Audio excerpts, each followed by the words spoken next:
Hello students, मैं हूं मोहित सचदेव और इस वीडियो में मैं आपको टाइप्स ऑफ अकाउंट बताऊंगा।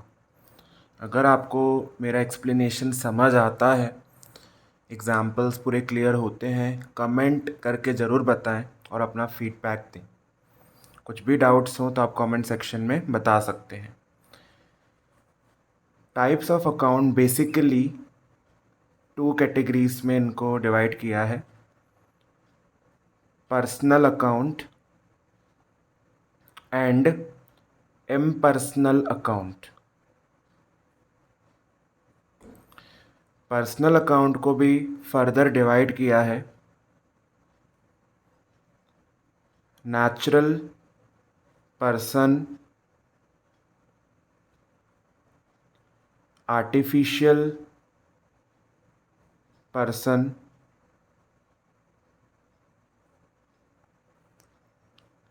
Representative person. इम्पर्सनल के भी 2 सब कैटेगरीज हैं, real account and nominal account. Real की भी फर्दर हम सब कैटेगरीज बना सकते हैं, टेंजिबल, इनटेंजिबल। नॉमिनल के भी फर्दर कैटेगरीज बना सकते हैं, रेवेन्यू और इनकम एंड एक्सपेंसेस और लॉस। ठीक है, पहले पर्सनल अकाउंट की बात करते हैं। पर्सनल अकाउंट जिसमें आपके डेटर्स, क्रेडिटर्स एंड ओनर ये आ जाते हैं आपके पर्सनल अकाउंट में, जिसमें पहला है natural personal account. Natural means they are naturally created, they are human beings, just जैसे Ram account, Shyam account. Proprietor, but proprietor का अकाउंट कैपिटल के नाम से या ड्राइंग के नाम से ओपन होता है, जैसे राम अकाउंट, मोहन अकाउंट। जो ये नेचुरल पर्सन्स दिख रहे हैं ये नेचुरल पर्सनल अकाउंट है। प्लस जो कैपिटल और ड्राइंग है ये दोनों भी नेचुरल पर्सनल अकाउंट में आ जाते हैं, because in double entry system we do not mention the name of proprietor या ओनर डायरेक्टली कि भाई जैसे मोहित ओनर है किसी बिजनेस का तो मोहित अकाउंट लिखेंगे, नहीं। अगर मोहित कुछ इन्वेस्ट कर रहा है सो उसके लिए कैपिटल अकाउंट वर्ड यूज़ होगा। अगर वो कुछ पर्सनल यूज़ के लिए, हाउस होल्ड यूज़ के लिए, प्राइवेट यूज़ के लिए विदड्रॉ कर रहा है तो ड्राइंग अकाउंट वर्ड यूज़ होगा। ठीक, प्रोप्राइटर का नाम नहीं आता है। तो ये है natural personal account. Artificial person, जैसे कि नाम से ही पता पड़ रहा होगा, जिसमें प्राइवेट ऑर्गेनाइजेशन, जितने भी पब्लिक ऑर्गेनाइजेशन या कोई भी कॉरपोरेशन या कोऑपरेटिव, इवन बैंक, कोई सी भी bank, private bank, public bank, schedule, non scheduled, ठीक है, rural bank, urban bank, any bank, वो आर्टिफिशियल पर्सनल अकाउंट में आ जाएगा। ये बहुत पूछते हैं बैंक का पूछते हैं, कैपिटल एंड ड्राइंग का पूछते हैं, क्योंकि कन्फ्यूजन इनमें ही रहता है। ठीक है, रिप्रेजेंटेटिव पर्सनल अकाउंट की बात करें तो इसमें आपको 4 भाई दिखेंगे। तो कौन है? प्रीपेड एक्सपेंस, जैसे प्रीपेड रेंट है ना, प्रीपेड सैलरी, एडवांस इनकम, ठीक, जैसे एडवांस कमीशन मिला है, एडवांस रेंट मिला है। Accrued income, example accrued commission लिखा आएगा, वहाँ पे अक्रूड इंटरेस्ट लिखा आ सकता है। And outstanding expenses. ये जो 4 भाई हैं ये अगर पूछ लें तो वो पर्सनल अकाउंट है। हो सकता है ऑप्शन में पर्सनल अकाउंट ना दे के पूरा दे दें, रिप्रेजेंटेटिव पर्सनल अकाउंट है कि आर्टिफिशियल है कि नेचुरल है, तो रिप्रेजेंटेटिव पर्सनल अकाउंट में ये चारों आ जाते हैं। ठीक, अब बात करते हैं इम्पर्सनल अकाउंट की। कुछ कुछ बुक्स में ये पर्सनल इम्पर्सनल का कैटेगराइजेशन नहीं होता है, उनमें सीधा ये लिखते हैं कि भाई personal account, real account, nominal account, ये 3 कैटेगरीज हैं। फिर पर्सनल में ये फर्दर सब कैटेगरीज हैं, बट इम्पर्सनल अकाउंट वर्ड हो सकता है कुछ बुक्स में ये ना मेंशन्ड हो। इसके बाद रियल अकाउंट की बात करें तो इसमें आप सारे असेट्स लीजिए, सारे असेट्स, बट एक्सेप्ट डेटर्स। क्यों? क्योंकि डेटर्स तो भाई पर्सनल अकाउंट में आ जाएंगे, अगर नेचुरल हो या आर्टिफिशियल हो। ठीक, तो रियल अकाउंट में सारे असेट्स आ जाएंगे बट डेटर्स उसमें नहीं आएंगे। बैंक भी एक असेट है बट बैंक भी इसमें नहीं आएगा, डेटर्स भी इसमें नहीं आएगा। इवन जो यहाँ पे हमने अक्रूड इनकम और प्रीपेड एक्सपेंस देखा था, ये भी देखा जाए तो असेट ही होते हैं, बट ये भी इसमें नहीं आते हैं। तो prepaid expense and accrued income ये भले असेट है बट ये इसमें काउंट नहीं होते हैं। ठीक, ये कन्फ्यूजन क्रिएट करता है, इसलिए इसको दिमाग में बिठाइए। असेट्स में कौन कौन से एग्जाम्पल्स होंगे? बिल्डिंग, प्लांट एंड मशीनरी,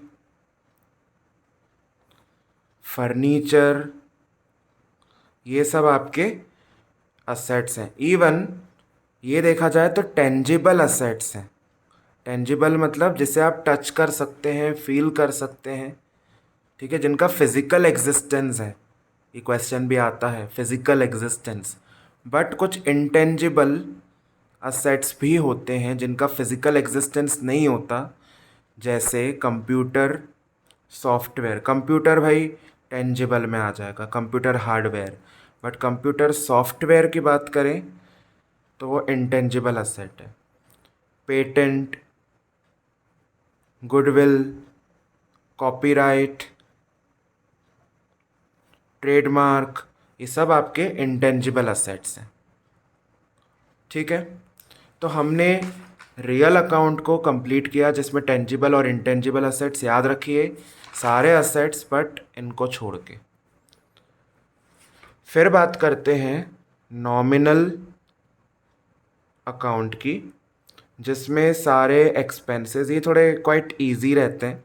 जितने एक्सपेंसेस हैं, लॉसेस हैं, आपके इनकम हैं, गेन्स हैं, रेवेन्यू है, ये सब जो आपके फ़ायदे नुकसान हैं वो नॉमिनल अकाउंट में आ जाता है। जैसे रेंट पेड है या रेंट रिसीव्ड है, सैलरी पेड है, कमीशन रिसीव्ड है या कमीशन पेड है, वॉट एवर द इनकम या एक्सपेंसेस, प्लस सेल्स जो रेवेन्यू होता है, परचेस जो एक्सपेंस होता है, ये सेल्स एंड परचेस का भी पूछते हैं तो नॉमिनल अकाउंट में आएगा।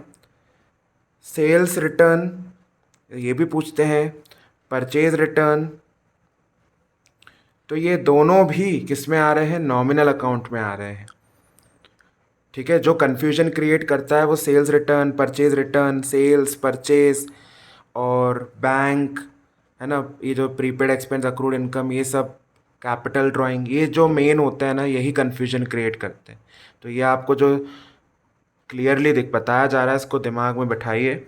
सेल्स रिटर्न का दूसरा नाम रिटर्न इनवर्ड भी होता है, क्योंकि यहाँ पे गुड्स वापस आ रहा है, इनवर्ड। एंड परचेज रिटर्न का दूसरा नाम रिटर्न आउटवर्ड भी होता है। ठीक है, तो ये था पूरा कॉन्सेप्ट किसका? टाइप्स ऑफ अकाउंट का, जिसमें पर्सनल, इम्पर्सनल, पर्सनल में 3 पढ़े हैं, इम्पर्सनल में रियल, नॉमिनल, फिर फर्दर सब कैटेगरीज हैं। एक और छोटा सा रिलेटेड टॉपिक है इससे, जैसे जो गोल्डन रूल्स आपने पढ़े हैं, गोल्डन रूल्स ऑफ अकाउंटिंग, जिसमें सबसे पहला आपने पढ़ा है व्हाट कम्स इन, ये आपको डेबिट करना होता है। व्हाट गोज़ आउट, ये आपको क्रेडिट करना होता है। दूसरा, आपके जो रिसीवर हैं, जो रिसीव कर रहा है कुछ, वो डेबिट होता है। गिवर क्रेडिट होता है। थर्ड, जितने भी आपके एक्सपेंसेस, लॉस, ये डेबिट होते हैं। इनकम, गेन, रेवेन्यू, ये क्रेडिट होता है। ठीक है, तो ये जो रूल है what comes in what goes out, ये किस अकाउंट से रिलेटेड है? तो ये रियल अकाउंट से रिलेटेड है। रिसीवर को डेबिट करना, गिवर को credit, these are symbolising persons, so these are associated with personal account. Expenses, loss, income, gain समझ ही आ गया होगा, these are associated with nominal account. ठीक है, मॉडर्न रूल्स भी आपको मैं बता देता हूँ। मॉडर्न रूल्स भी आपका इसमें कवर हो जाएगा। Asset, liability, revenue, capital, expenses. अगर आपके असेट इंक्रीज हों तो आप उसे डेबिट कीजिए। ये एमसीक्यू के लिए बहुत इंपॉर्टेंट क्वेश्चन है, खासकर तो इस सेशन के लिए जिसमें एमसीक्यूज टर्म 1 में आएगा। आपका एक क्वेश्चन देखिएगा, ये यहाँ से बनेगा कि असेट इंक्रीज है। अब वो सीधा हो सकता है असेट नहीं बोलेगा आपको, वो बोलेगा कि भाई बिल्डिंग इंक्रीज हो या प्लांट एंड मशीनरी इंक्रीज हो, गुडविल इंक्रीज हो, वो डायरेक्ट नहीं पूछेगा। तो असेट्स अगर इंक्रीज हो रहा है तो डेबिट, डिक्रीज हो रहा है तो क्रेडिट। लायबिलिटी इंक्रीज हो रहा है, जैसे बैंक लोन है, लायबिलिटी इंक्रीज हो रही है तो क्रेडिट, डिक्रीज हो रही है तो डेबिट। रेवेन्यू, जैसे सेल्स कर रहे हो तो आप क्रेडिट करते हो उसे। घट रही है, जैसे घटना मीन्स जब ट्रेडिंग अकाउंट आप पढ़ेंगे तो उसमें ट्रांसफ़र करना होता है दूसरे अकाउंट में, तो तब डेबिट करेंगे। कैपिटल आपका बढ़ रहा है तो इसे क्रेडिट करेंगे, घट रहा है तो डेबिट करेंगे। एक्सपेंसेस आपके बढ़ रहे हैं तो डेबिट करेंगे। इसको जब ट्रांसफ़र करते हैं किसी दूसरा अकाउंट में, जैसे ट्रेडिंग P&L, तो तब इसको क्रेडिट करते हैं। तो वो सीधा नहीं पूछेगा कि भाई एक्सपेंसेस इंक्रीज होंगे तो क्या, वो पूछेगा सैलरी इंक्रीज हो तो आपका एक्सपेंसेस डेबिट करेंगे। इस तरीके से ये मॉडर्न रूल्स बहुत हेल्पफुल हैं आपके लिए। ठीक है, तो हमने देखा मॉडर्न रूल्स को समझा, गोल्डन रूल्स को समझा, गोल्डन रूल्स को कनेक्ट किया टाइप्स ऑफ अकाउंट से, प्लस हमने जो मेन जो वीडियो का फोकस था वो था पर्सनल एंड इम्पर्सनल अकाउंट। अगर आपको एक्सप्लेनेशन समझ आया है तो फीडबैक दीजिएगा और अपने फ्रेंड से शेयर कीजिएगा। Thank you. चैनल को सब्सक्राइब जरूर कीजिए क्योंकि यही एक मोटिवेशन है। Thank you so much.